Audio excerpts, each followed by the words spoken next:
Hey Bible readers, I'm Tara Lee Cobble, and I'm your host for the Bible Recap.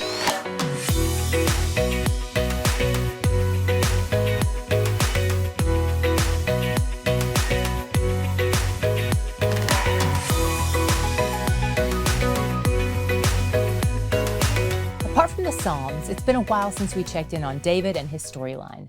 The last time we saw him was 10 days ago on day 111, so let's do a quick refresher of where we are in the story before we jump into today's recap.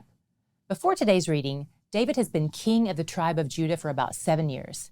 The other tribes have been following Saul's son Ishbosheth, but then 2 of Ishbosheth's military leaders murdered him. And right before that happened, Ishbosheth's military commander Abner stepped down from his position and went around convincing all the other tribes that they should follow David instead. So that's where we are when we pick up today's reading.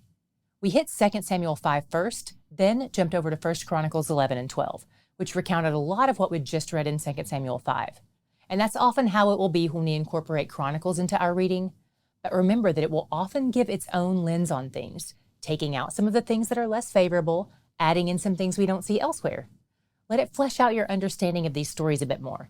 Since these chapters mostly covered the same stories today, I'll do the recap as an overview of all 3 chapters at once. Finally, David is anointed king over the other tribes, unifying the nation of Israel. David is 30 years old at this point, which means he's had to wait roughly 15 years between the time Samuel anointed him as king over Israel and the time he actually became king over Israel.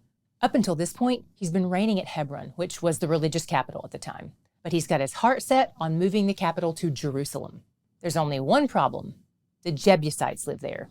The Israelites haven't been able to drive them out on any previous attempts, in part because of how Jerusalem is on a hill, surrounded by valleys, surrounded by hills. It's almost like a topographical fortress with a natural moat.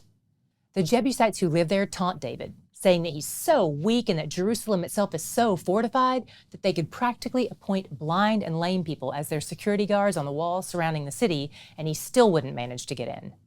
And just like he did with the battle against Goliath, David opts for brains, not brawn. He outwits them by going up through a water shaft instead of attacking the walls and the gates. The water shaft they used to enter the city is still there, and you can walk through the water tunnels, just like David and his mighty men did, except without fear of death, unless maybe you're claustrophobic. Also, it's important to note that David doesn't actually hate the blind and the lame here, despite what he says. In fact, we'll see later that he has a special bond with Jonathan's son Mephibosheth, who is lame. But what's happening here when David says he hates the blind and the lame is that he's making a reference to the people the Jebusites said would keep him out of the city, which is likely just a general reference to the Jebusites as a whole. I love how 1 Chronicles 11:5 summarizes the situation. It says, "The inhabitants said to David, 'You will not come in here.' Nevertheless, David took the stronghold of Zion, that is, the city of David." Did you see that?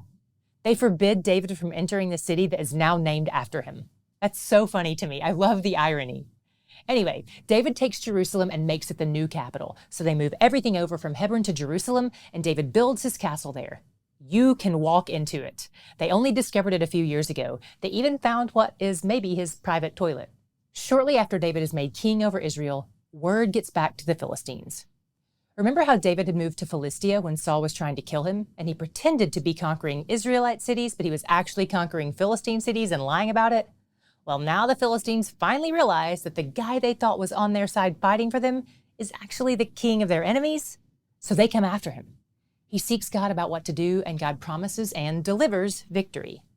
Scripture says that the Lord of hosts was with him. That term, Lord of hosts, points to Yahweh, the Lord, as commander of the armies, the hosts. This could refer to either literal armies or perhaps an army of angels or maybe both. In battle, David has a habit of inquiring of the Lord and obeying him, and he sees success in this area. But in his private life, like when it comes to women, he did not inquire of the Lord, and the outcome made that obvious.